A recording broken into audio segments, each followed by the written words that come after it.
Раздзел 6.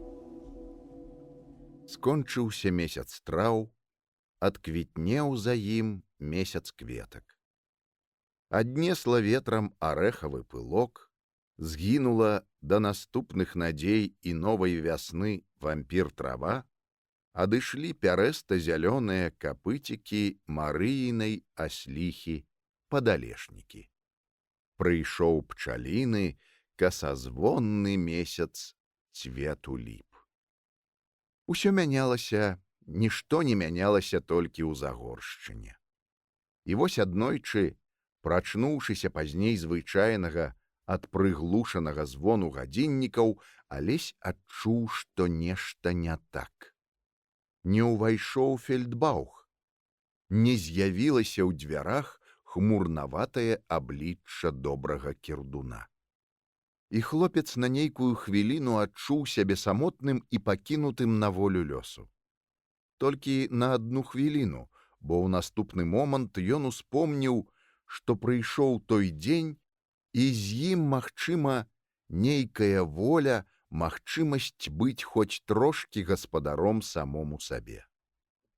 На гэта намякала адзенне, вольна раскладзеныя на спінцы крэслаў, і тое, што дзверы ў ванны пакой былі адчынены. Рабі сам, што хочаш. За асалодаю успомніўшы гэта, ён пацягнуўся і раптам, быццам кім падкінуты, сеў на ложку. За акном пачуўся гулкі гук. Аднекуль з-за дома, з берага паркавага стаўка ударыла гармата. Потым другі раз, трэці, 8, 11. Дзверы расчыніліся рэзка, як быццам таксама ад удару гарматы. На парозе стаяў пан Юры, белазубы, загарэлы. Махровы персідскі халат расхінуўся на грудях. Ад усёй постаці, ад хвалістых густых вусоў, ад сініх смяшлівых вачэй так і веяла здароўем. «Паставіць на ногі лайдака князя!» — грозна рыкнуў бацька. «Лайдак князь спіць і не ведае, што яго чакаюць вялікія справы». Алесь не паспеў спахапіцца, як дужая мужчынская рука рванула коўдру і бліскавічна, асабліва гучна ляснула па мяккім месцы. «Штэ ауф!» — грымнуў бацька, на хвіліну так удала ўдаючы фельдбауха, што аж страшна стала. «Айне аусе остаць выключна пікантна вытанчаныя адпраўленні, вартыя сапраўды княжацкага недрасля, ёсць неўпаванне ў ложку на самапраісцяканне. Ці не так?» І сцягнуў сына за нагу з ложка. «Мыцца! Мыцца разам!» У ванным пакоі ля глыбокага басейна бацька скінуў халат і пантофлі, і толькі тут старонні заўважыў бы, як яны падобны, пан Юры і Алесь. Хлапечыя, але моцныя формы сына абяцалі з часам зрабіцца падобнымі на гладкія і магутныя формы бацькі. Бацька нечакана злавіў яго і, прыўзняўшы, так спрытна кінуў галавою ў басейн, што Алесь колам перавярнуўся ў вадзе. «Адмірал, чалавек за бортам!» — крыкнуў бацька, затым услед пляснуўся ў блакітную ваду і схапіў сына за пятку. «Купанне Ахіла пачынаецца! У ролі маткі героя князь Юры Загорскі!»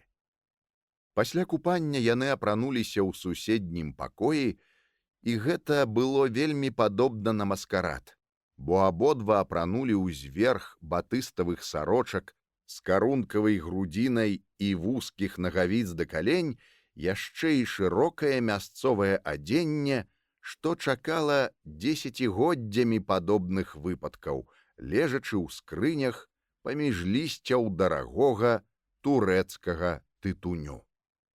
Бацька ўсклаў на сябе суконны паднізень вішнёвага колеру, а паўзверх яго чырвоную, тканую золатам чугу, крэхчучы нацягнуў малінавыя боты і чырвоныя замшавыя пальчаткі.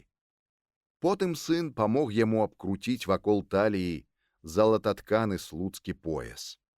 Бацька прыціснуў канец пояса далонню на жываце і павольна круціўся, сочачы, каб пояс лёг гожымі складкамі. Цяпер прыйшла чарга Алеся. Ён таксама нацягнуў боты, толькі белыя. Пасля, замест паднізня, бацька накінуў на яго шырокую белую кашулю з адным плячом. На другім яе закалолі сярэбранай фібулай. Паўзверх кашулі пан Юры па-мужску няспрытна апрануў сына ў вузкую белую чугу, такую самую, як і ў самога, толькі тканую серабрыстымі і блякла-залацістымі травамі. «Великородные гаспадары загорскія, князі Суходолу і Вежы збіраюцца на вайну». Куды на вайну? Вядома, куды. На Аршанскае поле. Каго біць? Там скажуць. А за што? А так, сказаў бацька, без дай прычыны. Каралеўскі загад.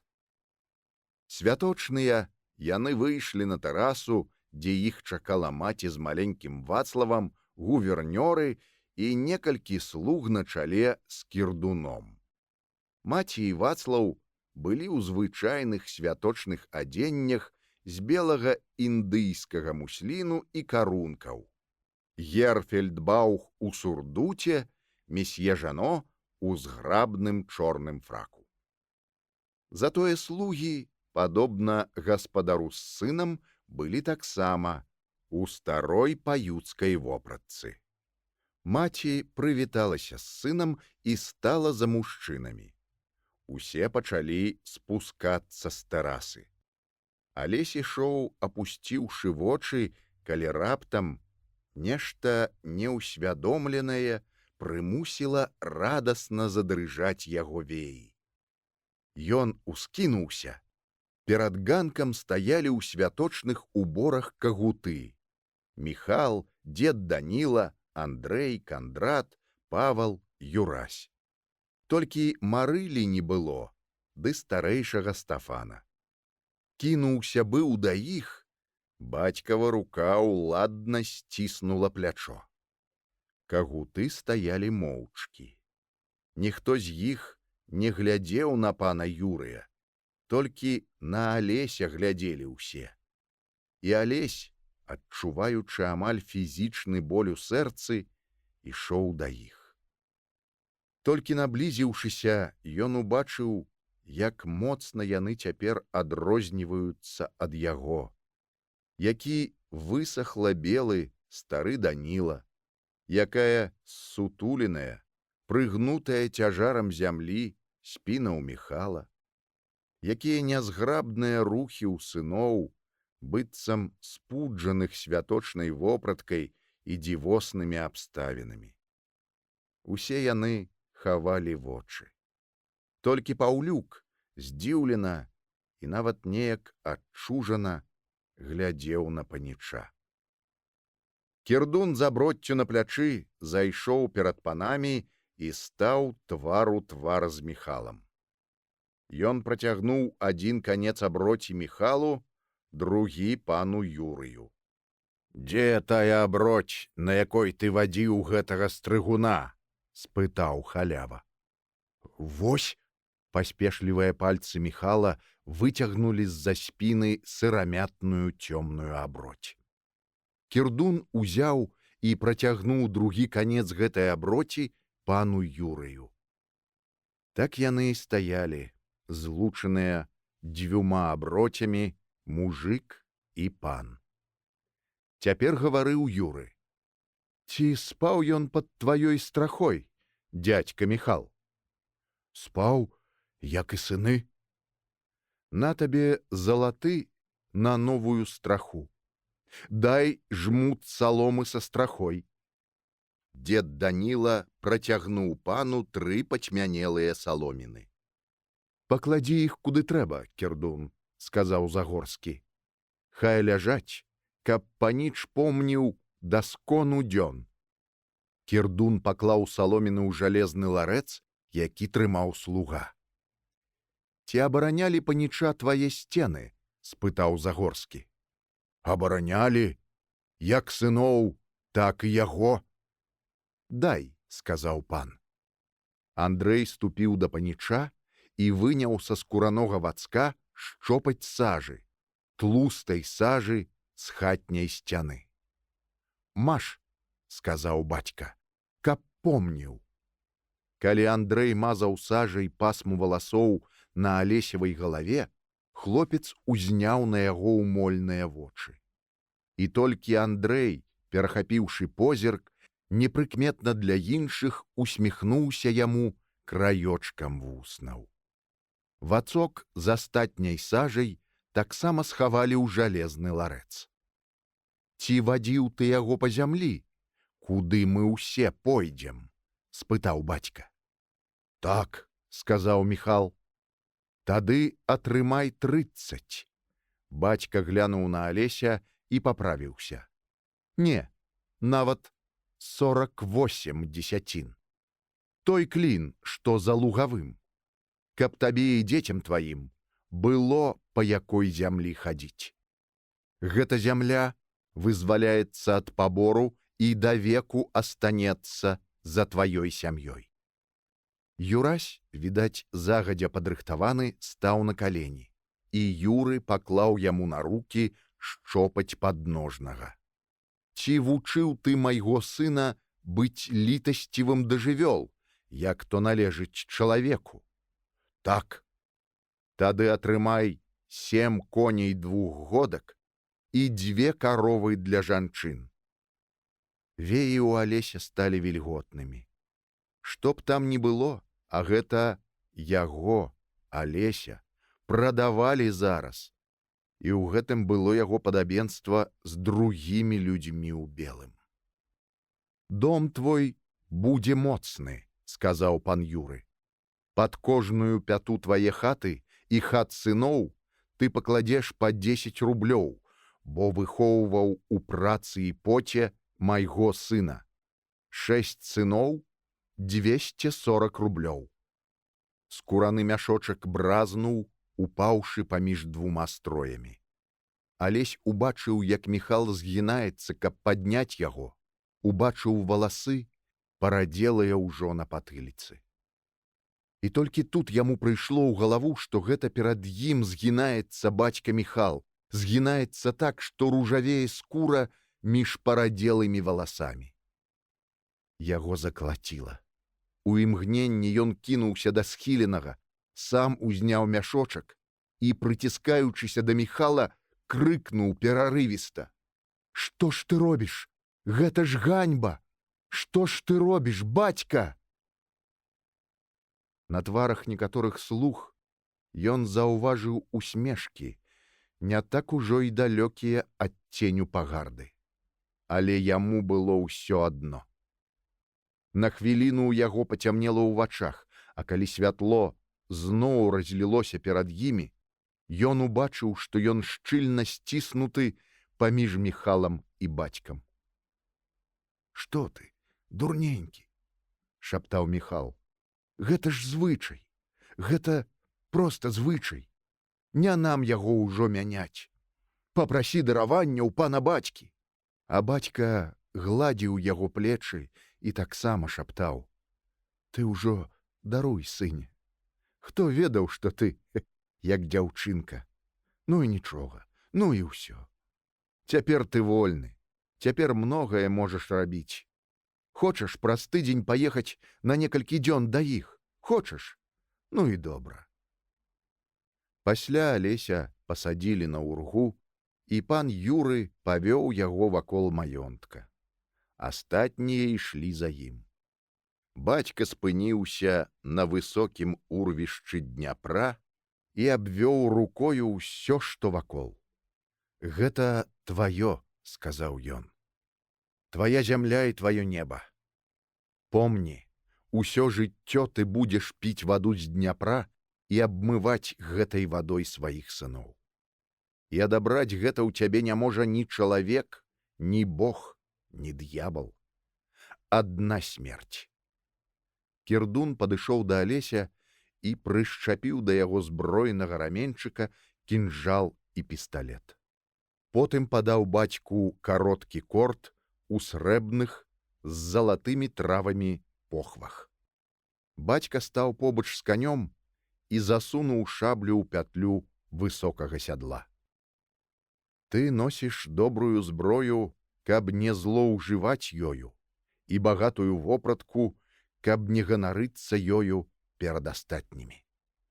І ён злёгку пацягнуў сына нагайкай па спіне, а потым прымацаваў гарапнік да другой пятлі сядла. Помні. За ўсімі гэтымі цырымоніямі не заўважылі, як стамілася пані Антаніда. У яе забалела галава, і пан Юры нават з некаторай радасцю адпусціў яе. Стаміўся? Спытаў бацька з паблажлівай ласкавасцю, заглядаючы ў вочы сына. Не, гэта добра. Зараз, браток, пачнём абрад, на якім нікому не дазволена прысутнічаць акрамя нас. Добра запомні, бо давядзецца перадаваць сыну. Твар ягоны быў стомлены, відаць было, што яму абрыдзела ўсё гэта, але нават ён знаходзіцца зараз пад страшным цяжарам нечага абавязковага, наканаванага і непахіснага. Яны мінулі палац і пайшлі па незнаёмай алеі ў тую частку ірэгулярнага парку, куды бацька дагэтуль ніколі не вадзіў Алеся. Тут, відаць, і наогул мала хадзілі. Травы, што прарасла праз жвір, вельмі даўно не палоў садоўнік. Замест светлых ліп, ясакараў і італьянскіх таполяў паабапал алеі ўсё часцей трапляліся чорныя і нейкія зімнія яліны ды змрачнаватыя векавыя дубы. Яленец суцэльным магутным дываном укрываў палянкі. Нечапаная папараць клубілася над зрынутымі дрэвамі. Парк быў ужо сапраўдным лесам. І тут бліснуў у непралазным гушчары празрысты, відаць, ад магутных крыніц стаў, а над ім, на цьмянай адценю паляне, паўстала дзіўная будыніна, вузкая і высокая, змураваная з шэрага і ружовага каменя дзікуна. Такой яна была на вышыню аднаго паверха. Вышэй камень быў абчэсаны, былі нават там-сям раманскія арчкі. А яшчэ вышэй, амаль да верхавін 500гадовых замшэлых дубоў, узносіліся дзве карункава-змрочныя гатычныя вешкі.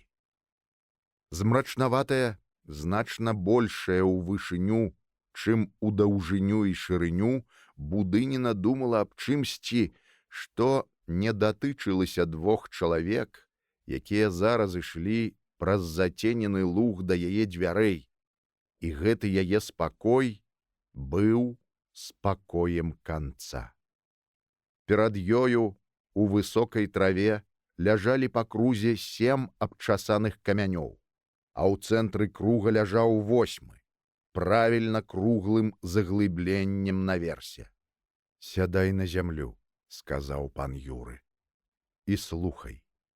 Неўсвядомлена пранікаючыся нечым страшнаватым, але сеў.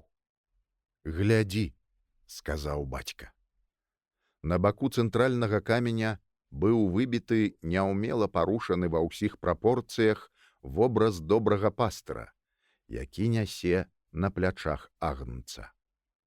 А цяпер уяві, што 40 доўгіх чалавечых жыццяў ляжыць паміж табою і гэтым пастырам.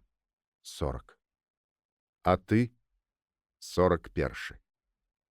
Яны маўчалі, схіліўшы галовы. Пад вяршынямі дрэў быў такі спакой, лісток не шалахнецца. 40. Гэта тыя, што былі да нас, і мы, і тыя, што яшчэ будуць. І кожнаму наступнаму цяжэй, бо ён нясе большы цяжар. Будуць і тыя, каму зробіцца нястерпна цяжка, і я малюся Богу, каб гэта не быў ты. Таму што ніхто не пазбегне.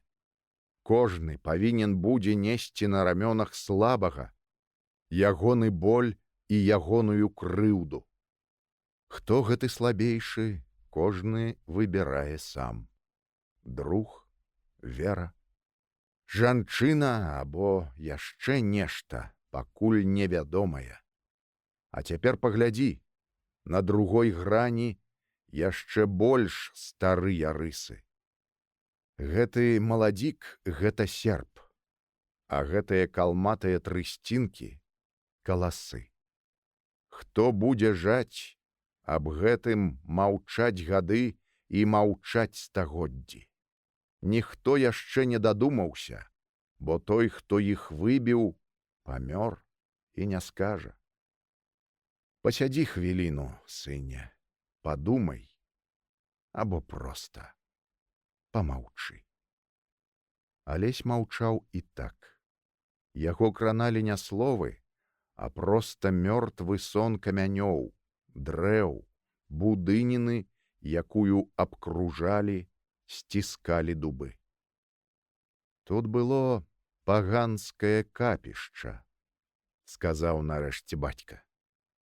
Якому Богу яны маліліся, ніхто не ведае, бо з іх не ўцалеў ніхто. Яны пакінулі гэтыя камяні і гэты серп маладзіка і зніклі як аблокі. Тут яны збіраліся, а гэты камень і чаша на ім былі, відаць, ахвярнікам. Колькі год так было, невядома. А потым з Полацка прыйшоў Дняпром бліжні дружыннік Глеб, і тады гэтыя людзі ўбачылі кроў. Не варта было, калі не хацелі крыжа. Вядома. Але хто звяртаў увагу на тое, чаго хоча і чаго не хоча мурашнік? Не звярталі тады, не звяртаюць і цяпер у стольных гарадах. Не будуць звяртаць, напэўна, і потым. Не звяртаў і Глеб. Капішча шукалі доўга і знайшлі. І вось пад гэтымі камянямі загінулі ўсе яго абаронцы. Да аднаго. Бацька помаўчаў. Тут было раней 2 рады камянёў. Вонкавы ўзялі і залажылі ў падмурак будынка. Але потым Глеб раздумаў. Відаць, таму, што тут быў такі спакой, і нельга было не палюбіць гэтага месца. Таму ён проста загадаў асвяціць галоўны камень вобразам пастыра, але тых камянёў з падмурка не выняў. Ты іх можаш убачыць. Спачатку пабудавалі першую частку будыніны, самы ніз, другую трэць, надбудавалі праз 300 год, калі ўжо і косці Глеба згнілі ў куцейнскіх пячорах. Вешкі надбудавалі яшчэ праз 200 год. І вось усё гэта стаіць. Камяні на беразе става, дубы, што ў 3 разы маладзейшыя за іх, і камяніца. Што гэта? Спытаў Алесь. Гэта магільня Загорскіх, сыне. Бацька павольна адхінуў траву ад вобраза пастыра. Калісьці мы, напэўна, маглі быць вялікія, але не здолелі. Чаму так здарылася з намі? Напэўна, таму, што мы занадта рана растрацілі свае сілы. Мы першыя вызначыліся непакорлівасцю і вечнымі войнамі з Кіевам. Мы не захацелі татар і зрабілі ўсё, каб іх не было. Страцілі на гэтым апошнюю кроў. Потым, пасля гэтага, мы толькі часам абуджаліся, зноў пралівалі апошнюю кроў і зноў засыналі. З тых часоў наша палітычнае быццё скончылася. Ёсць край, які нікому не належыць і, больш за ўсё, сваім жыхарам. І ёсць абыякавыя, бадай што да ўсяго, як гэтыя камяні, людзі. У іншых ёсць кнігі, правадыры, у іншых ёсць магутныя войскі, у іх ёсць імя. У нас толькі магілы. Толькі адны магілы, раскіданыя па гэтай зямлі. Курганы на беразе Дняпра, капцы на сялянскіх могілках, твая і мая магільня, сыне. Вось яна. І толькі за гэтыя магілы мы можам біцца да канца.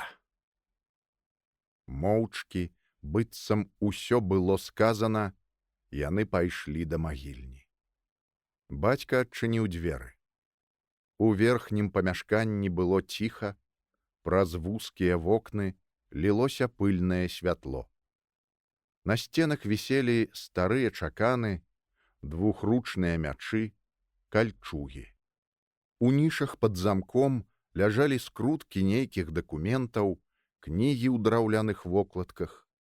Паміж імі стаялі срэбныя каўчэгі для асабліва важных манускрыптаў. Бацька зняў з цвіка доўгую гнуткую кальчугу. Бачыш, гэта пра яе сказаў Сімеон Вежа. Бог сведка, тады было гора. Я сам бачыў чалавека, у якога на кожным дробным кольцы кальчугі была выбіта назва месца, дзе ён біўся. Сутычкі і сечы, змовы і паядынкі. Чалавек той быў мой бацька. Кальчуга пералівалася ў руках бацькі. Бачыш, на грудях і жываце ніводнага вольнага кольца. Бог мой, за што было ўсё гэта, калі не прыбывала велічы, а перамогі ўзвышалі ворага? Па каменных плітах падлогі пан Юры прагрукаў да адной пліты, у якой было кольца. Пашча ямы адкрылася перад імі. Прыступкі вялі ўніз. Пан Юры першы спусціўся туды. Працягнуў Алесю руку. Потым унізе пыхнула губа, а за ёю кнот тоўстай і высокай у рост хлопца чырвонай свячы ў нізкім свечніку. Глыбокае і вузкае памяшканне было паточана па сценах нішамі, падобнымі да пячных чалеснікаў. Частка іх, не больш трэці, была закрыта. Гэта былі месцы пахавання. Налой з Евангеллем, свяча і нішы. Больш нічога. Ды яшчэ на столі старая чырвоная фрэска. Архангел з мячом у адной руцэ і царквою на далоні ў другой. Вось, сказаў бацька, гэта ўсё яны. Гэта ніша Акіма Загорскага. А тут яшчэ дзве пустыя. Старога Вежы і мая. Яму было цяжка гаварыць. У наступную палажы гэта. Ён выцягнуў з-за пояса жалезную скрыначку. Тую самую, у якую клалі сёння сажу. «Ідзі», — сказаў ён. «Праз 100 год гэта пакладуць табе пад галаву». Алесь падышоў да цёмнай нішы і засунуў у яе куфэрачак. «А цяпер ідзі сюды». Яны стаялі ля свечніка. Бацька апусціў руку на плячо сына. Полымя свячы рабіла ягоны твар суровым, бадай велічным. Толькі гэта давала Алесю змогу не адчуваць гідоты і пратэсту супраць усяго, што тут рабілася, супраць самай думкі пра трэцюю нішу. «Паўтарай за мной, хлопчык», — сказаў бацька. «Добра», — шэптам сказаў Алесь. «Я прыйшоў да вас», — шэптам сказаў бацька. «Я прыйшоў да вас. У мяне няма нічога, акрамя вас. У мяне няма нічога, акрамя вас», — ужо больш цвёрдым голасам паўтарыў малады. «У мяне няма нічога, акрамя магіл, бо я ваш сын. У мяне няма нічога, акрамя магіл, бо я ваш сын». Бацька выпрастаўся, як ад нейкага натхнення. «Я клянуся любіць вас. Я клянуся любіць вас.